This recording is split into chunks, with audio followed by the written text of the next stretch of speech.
Imagine a business world where integrity and purpose aren't just slogans, they're guiding principles. What if I told you that centuries ago, Muslim scholars laid down ethical foundations for commerce that modern businesses still need today? Yes, the ethics of business in Islam are timeless. They're not just rules to follow, but paths to true success, both in this world and the hereafter. So, if you're an entrepreneur seeking to build something meaningful, something blessed with barakah, let's uncover the 10 essential principles of Islamic business ethics. And stick around, because principle number 10 just might surprise you. Our first principle is Niyya, or intention.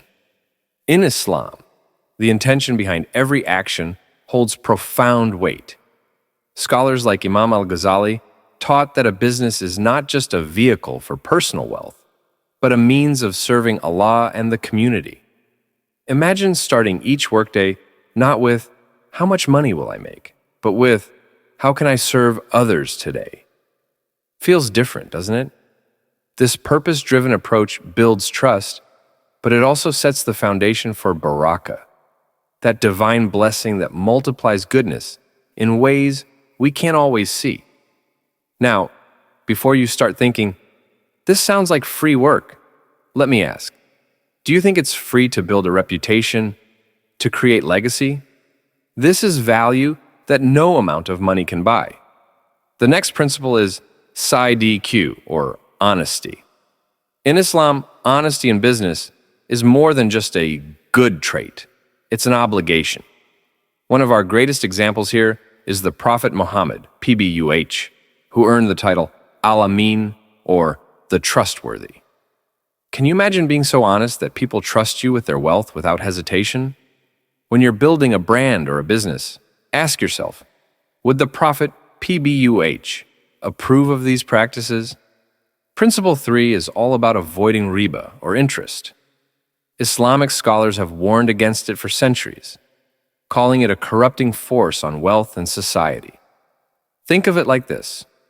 Would you want your hard-earned success tainted by a practice that exploits others?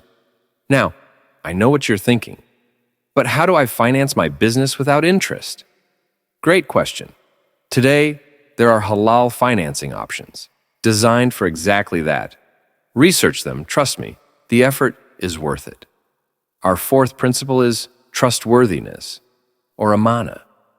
Scholars say this is the backbone of an ethical business. Without trust, a business is just a shell. And here's where we often trip up. We think honesty means just avoiding lies. But in Islam, trustworthiness goes deeper. It's about upholding your word, respecting contracts, and protecting the rights of all stakeholders. Imagine every client, every partner, feels a sense of peace working with you. That's amana in action. Number 5 is fulfilling contracts and promises. In Islam, breaking a contract is not only unethical, it's sinful. Our scholars emphasized that a promise made is a debt unpaid. Think about that.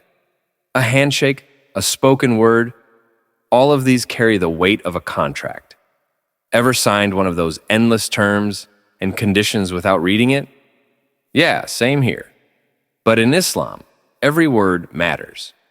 Principle 6. Avoiding deception and fraud. The Prophet Muhammad, PBUH, condemned cheating, saying, "Whoever cheats us is not one of us." If a customer trusts your product, your service, then their experience with it should match their expectations. Simple but rare, isn't it? In business, it's easy to cut corners. But remember, those small dishonesties add up, and they come at the cost of barakah. Our 7th principle is fair pricing and fair trade. Islamic scholars, from Imam Malik to Ibn Taymiyyah, spoke about fair pricing as a way to bring barakah. Charging a fair price is seen as a moral duty. Why? Because you're valuing both the product and the person buying it. Now, I know, some of you might be thinking, how do I stay competitive? Focus on quality, focus on barakah, and trust Allah with the rest. Principle 8, paying employees fairly.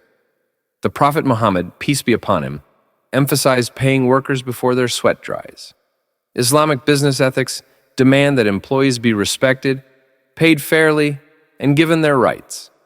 Treat your employees with kindness and fairness, and they'll return that respect in the form of loyalty and dedication.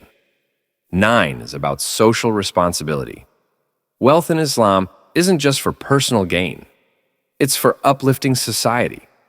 Our scholars say a business that thrives while the community suffers is hollow. So look around. How can your business contribute to the welfare of others? Imagine your business as a tree, bearing fruit that feeds everyone around it. Isn't that a powerful image? And now, Principle 10, giving back through Sadaqah. This isn't just a box to tick. It's a business essential in Islam. The Quran says, "The likeness of those who spend their wealth in Allah's way is as the likeness of a grain of corn. It grows 7 ears. In every ear, 100 grains." What does this mean? Giving brings blessings in ways we can't count.